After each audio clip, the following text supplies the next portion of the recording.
Okay, good afternoon, boys. So today we're just going on with this topic and we're looking at the quadratic formula, which again, we've already done this before, but just a reminder, the formula is x equals minus b plus or minus the square root of b squared minus 4ac all over 2a. Just make sure that square root sign goes right across where it should be. So the a, b and c in here come from your quadratic equation when it's organised and you've got a 0 and you've got your x squared term first, your x term second and your number last. So the a is the number in front of the x squared, the b is the whole thing in front of the x, and the c is the number sitting at the end. Okay, so we're going to solve this one here. So what we would do first is try and factorise it. So we're going to get these two things multiplied, so our product is minus 8. Our sum is in the middle here, sum of minus 5. So our factor pairs for 8 are 1 and 8 and 2 and 4. When you look at those factor pairs, there's no way you're going to get a 5. Nothing adds or subtracts to give you a 5. So we can't do it. It will not factorise. So the only way you can do this question is to use your quadratic formula. Now, the formula itself, we learn it with x equals, but the x is just whatever the letter happens to be. In this one, we're dealing with an e. So I'm starting the formula with e equals minus b plus or minus the square root of b squared minus 4ac all over 2a. So when we sub our numbers in, remember where they come from? Over here.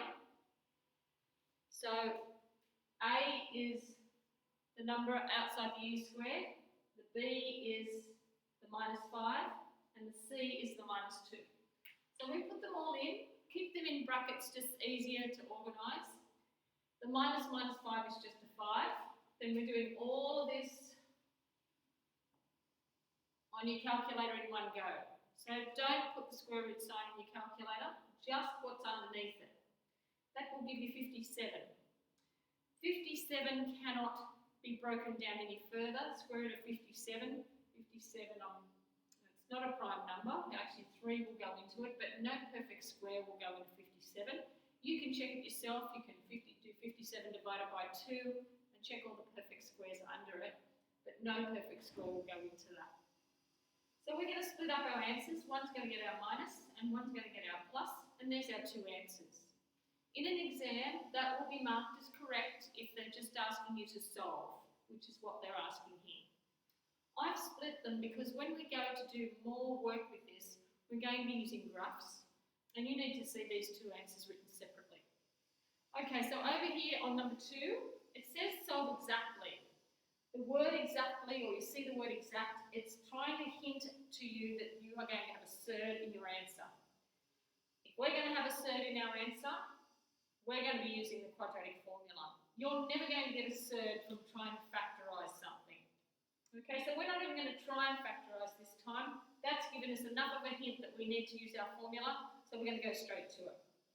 So, firstly, we've got this for our question. Don't forget it has to be equal to 0 before you attempt to use the formula. So move the 3 to the other side to be minus 3. Make sure it's organised with the y squared term first, the y term second, and the number last. Then we can use our quadratic formula. Because we have a letter y here in this question, I'm starting with y equals. So put your numbers in. A is 5, B is minus 9, and C is minus 3. Put them all in. And if we go to the next step, minus 9 gives you 9. And this whole thing underneath the square root sign is 141. On the bottom we have 2 times 5, and that's 10. Okay, 141, I'm pretty sure there's no perfect square that goes into that either. But again, you can do what we used to do. 141 divided by 2, that will give you 70.5. That's not a perfect square. Underneath that we have 64, 49, 36, 25, 16, 9 and 4. Just check them off. That's not going to go into it. That's not going to go into it. That won't go into it. That's not. That won't.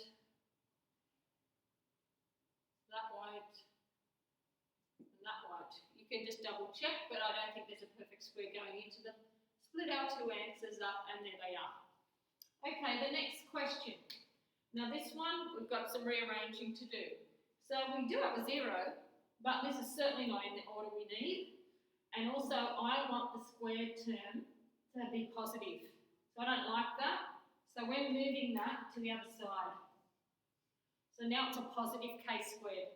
So everything's going to go over to the right-hand side. This will come over and be plus 4k, and the plus 1, I've done this wrong, the plus 1 will go over there and be minus 1. I'll just fix all of this up. I'll just check. So we've got k squared plus 4k and minus 1.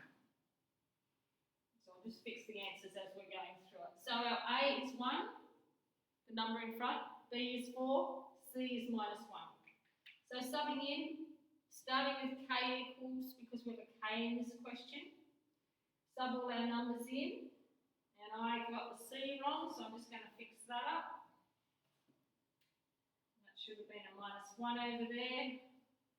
This is going to work out differently now, so I've got 16 plus 4, this is going to be a 20 underneath here.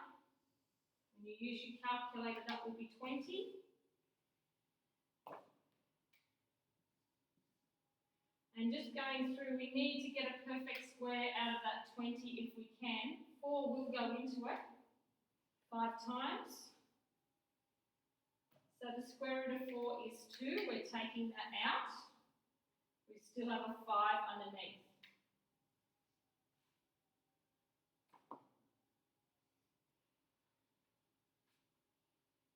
So if we have a look back at what happened, so after you've worked this bit out on your calculator, got a 20, we're looking for a perfect square that goes into 20, it will be 4. So rewrite root 20 as root 4 by 5. Then the root of 4 is 2, 5 is still under the root sign. Then we're looking at this line here, and we're factorising the top. So if we look at the two terms that we have up there, we can take a 2 out of the minus 4 and the 2. That will leave us with a minus 2 in the bracket, plus minus root 5 in the bracket. Then the 2's will cancel, and your final answer will be minus 2 plus or minus root 5. If we split them,